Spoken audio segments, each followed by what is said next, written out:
अस्सलाम वालेकुम। कैसे हैं आप सब लोग। आज शेयर करने जा रही हूँ केकी ब्राउनी की रेसिपी जो है बहुत ज़बरदस्त, बहुत शानदार, बहुत इजी रेसिपी है। तो चलें जी रेसिपी स्टार्ट करते हैं। सबसे पहले ले लिए हैं 2 अंडे। उसके बाद इसमें हाफ कप शुगर ऐड कर देना है। मैंने दानेदार चीनी यूज़ की है। आप चाहें तो दानेदार जो घर में हम इस्तेमाल करते हैं वही यूज़ कर सकते हैं, और चाहें तो आइसिंग शुगर यूज़ कर सकते हैं। दोनों कर सकते हैं, कोई मसला नहीं है। 1 टीस्पून वनीला एसेंस ऐड कर दिया है और इसको बीटर की मदद से अच्छे से बीट कर लेना है। जितना हम केक में बीट करते हैं उतना मैं बीट तो नहीं करूँगी, लेकिन बहुत ज़्यादा फ्लफ़ी नहीं करूँगी, लेकिन इसको अच्छे से बीट कर लेना तकरीबन 1 से 1.5 मिनट तक। जब ये बीट हो जाएगा, अभी मैं आपको बताती हूँ कि मुझे कितना बीट करना है। थोड़ा सा हम इसको मज़ीद बीट कर लेते हैं। ये तकरीबन 1 मिनट और 30 सेकंड हो चुके हैं मुझे, और जब ये इस कंसिस्टेंसी में आ जाए तो हमने इसको, ये हमारा डन हो चुका है। अब इसमें मैंने स्टेनर रख लेती हूँ और हाफ कप जो है वो मैदा ले लिया है, और इसमें तकरीबन मैंने 3 टेबल स्पून भर के कोको पाउडर ऐड कर दिया है, और साथ में half tea spoon baking powder add कर दिया है। तीनों चीज़ों को अच्छे से छान कर इसी मिक्सचर में डाल देना है, और उसके बाद जो है वो इन चीज़ों को हमने कर लेना है मिक्स। अच्छा, 1 चुटकी मैंने नमक भी इसमें ऐड किया था, जो मैं बताना यहाँ भूल गई हूँ। ठीक है, ये सब कुछ डाल दिया है। उसके बाद इसको अच्छे से मिक्स करके हमने रख देना है साइड पे। आप चाहें तो आप 1 मिनट के लिए बीटर, आप तो इलेक्ट्रिक बीटर इस्तेमाल कर सकते हैं, और अगर चाहें तो आप हैंड विस्क या स्पैचुला के साथ आप इस तरीके से इसको मिक्स कर सकते हैं। इसको हम रखते हैं साइड पे। दूसरी साइड पे फ्लेम पे मैंने 1/4 कप ऑयल रख दिया था, और उसमें तकरीबन 2 टेबल स्पून जो है मैंने चॉकलेट जो है वो डालकर गर्म ऑयल में डाल दी है, और अब वो मैं इसमें मिक्स कर लेती हूँ। ठीक है।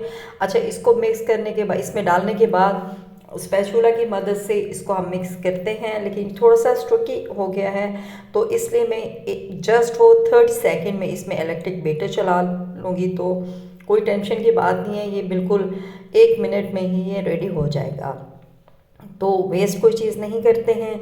स्पैचुला के साथ जितनी चॉकलेट ये बैटर लगा हुआ है वो हम रिमूव कर लेते हैं, और इलेक्ट्रिक बीटर जो है वो मैं जस्ट वो 30 सेकंड इसमें चला देती हूँ। तो बस ठीक है, ये हमारा रेडी हो गया बैटर। बहुत अच्छी कंसिस्टेंसी है, यही कंसिस्टेंसी मुझे चाहिए।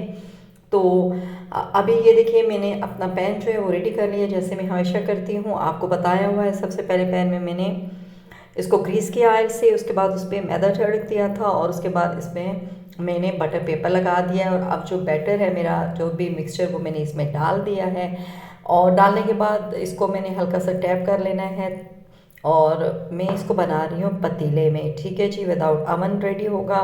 अच्छे से टैप करके 25 मिनट के लिए मैं इसको पतीले में रख देती हूँ।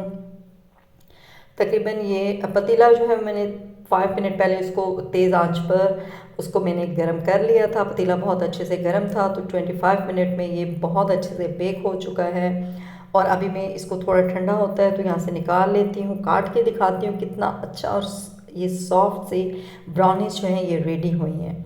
और जो फ्लेवर है इनका वो तो बहुत ही ज़बरदस्त है। अभी आपने अपनी चॉइस के मुताबिक आपको किस साइज़ के पीसेस चाहिए, आपने वो पीसेस कर लेने हैं। मुझे बहुत ज़्यादा क्रेविंग हो रही थी इस टाइम ब्राउनी खाने की, तो मैंने ये झटपट इनको तैयार कर लिया है। तो अगर आप ज़्यादा बनाना चाहते हैं तो जो भी इंग्रेडिएंट आपको बताए हैं आप साइज़ में डबल कर लीजिए। तो ये बहुत ही अच्छी ज़बरदस्त किस्म की ब्राउनी जो है वो रेडी हो चुकी है। यहाँ आप देखें कितना ज़बरदस्त इसका टेक्सचर है, और मैं इस पर कैरेमल सॉस जो है वो मैं ऐड कर रही हूँ। तो आप इस पर चॉकलेट सॉस ऐड कर सकते हैं, चॉकलेट गनाश जो है वो ऐड कर सकते हैं। तो आपने रेसिपी को ज़रूर ट्राई करना है, और बहुत ही ज़बरदस्त रेसिपी है, आपको देखने से पता चल रहा होगा। तो चलिए जी, मैं आपको ना टेस्ट करके भी बताती हूँ। देखें, माशाल्लाह बहुत अच्छी ये रेडी हुई है, और आप जब इसको खाएंगे टेस्ट तो इसका बेपनाह ज़बरदस्त है। तो आपने वीडियो को ज़रूर लाइक करना है, चैनल को सब्सक्राइब करना है। अपना रखिएगा ख्याल। अल्लाह हाफिज़।